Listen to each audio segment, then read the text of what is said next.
Hey, welcome to episode of Chad's Beer Reviews. So I know what you're thinking. Chad, you just reviewed this beer the other day. Well, sort of. Okay, so obviously the beer I'm reviewing tonight is Left Hand Brewing Company's Milk Stout Nitro version. America's Stout. I don't really get the balls to say that. Super smooth with soft roastiness and mocha notes. 6% ABV, 25 IBUs. And just like the bottle I had the other day, this was canned in January. Pour it into the Spiegel stout glass. What else am I going to use? And it's interesting, if you look at it coming out of the can, it's like a brown and it turns black, and it just keeps going back and forth between brown and black. And we let it sit for a good minute. It actually settles and goes from brown to black. I don't know if it's picking up on camera, but yeah, you can see slight ruby red on the bottom there, and it's got that kind of Guinness, one finger creamy, frothy foam head from the Nitro. Yeah, very sweet smelling, very roasty smelling. I think the spec said, this beer has the impression of espresso with cream. Yeah, I would agree with that. Yeah, it's more. It's more like an espresso or maybe like cold brew coffee. But at the same time, it has like this kind of creamy, milky dairy kind of smell to it. I don't know if I pick up like any hops in the nose, like maybe slightly piney or earthy or something, but in 6% ABV, it doesn't smell like a strong beer, but it doesn't smell like a weak beer either. So let's dive in here. Cheers.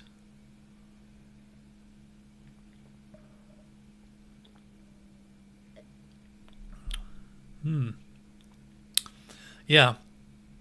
See, I think this probably would have been the better example for the Tuesday Night Beer School for a sweet stout, aka milk stout style. Because this is doing what it's supposed to do. This is definitely roasty, but at the same time, it's also quite sweet. And oddly enough, it's actually, as often the case with nitro beers, it has like this kind of watery kind of texture to it. Yeah, so when it first hits my tongue, it's actually a little mild. Very much like Guinness here. Yeah, so like it's like a mildness, but it's also, you can taste like this kind of creamy, sweet kind of flavor. That from the lactose sugar, obviously, and also, just from the nitro as well. And then, as it crests and goes down, then I'm getting like nice, like deeply roasted malt flavor on it.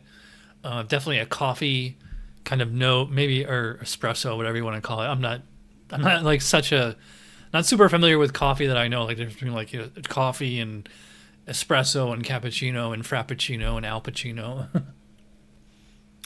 I don't know if I would call this chocolatey exactly. I think like it's a little bit more vanilla if I had to pick between the two. It doesn't.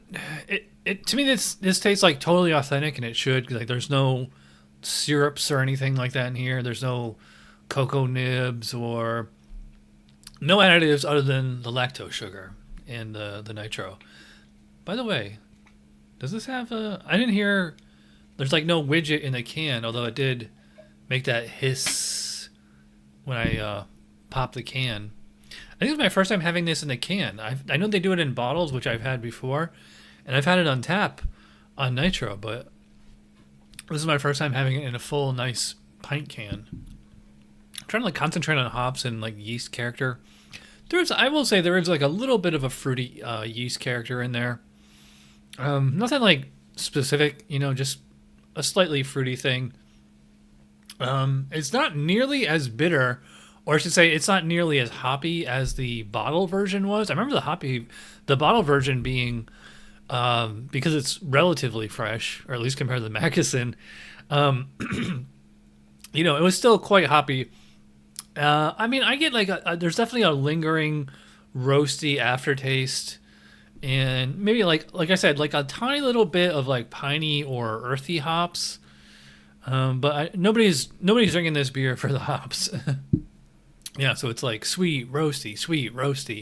It's like the balance, is there. It's like sweet from the lactose, and then roasty from the roasty malts. Yeah, and as far as body and all that, Take a guess. Well, I would say it's definitely a little bit thicker than Guinness, but it is not to the extent of like a bourbon county or anything like that. I mean, I'd probably put it like. Also, I always find that nitro, it doesn't. It's not that it like thickens up the mouthfeel; is that it just makes it like a creamier texture. So, as far as actual weight, as far as viscosity, I mean, I'd probably put it like medium, maybe medium full carbonation. Fairly low, probably put it like moderately low, maybe just straight up low. But again, a creamy texture, really pleasant. Yeah, this is a nice, just what a stout should be. You know, sweet roasty. I feel like so many stouts have gotten away from that. Like the simple pleasure of enjoying just that base roasty malt in there. No coffee added, no cocoa nibs, no chocolate and vanilla or anything like that. Yeah, this is good. It's not amazing. I will say I do like this better than the bottle. So I think I give the bottle like what, a 35 or something. That's like a 7. To me, this is a 8, maybe 8.5. But it's not quite a mind blower. But I will say this is really tasty and fairly easy to come by. By the way, so this was $3.49 at Total Wine. It's a pretty good price. Especially any beer like under $4 these days, it's like a steal. So, yeah, there you go. 8 out of 10 for Left Hand Milk Stout Nitro. Definitely prefer the Nitro to the non-Nitro, but I mean they're both pretty good. So, if you watch all the way in, you're awesome. Thanks for watching. I'll see you for Tuesday Night Beer School. Cheers.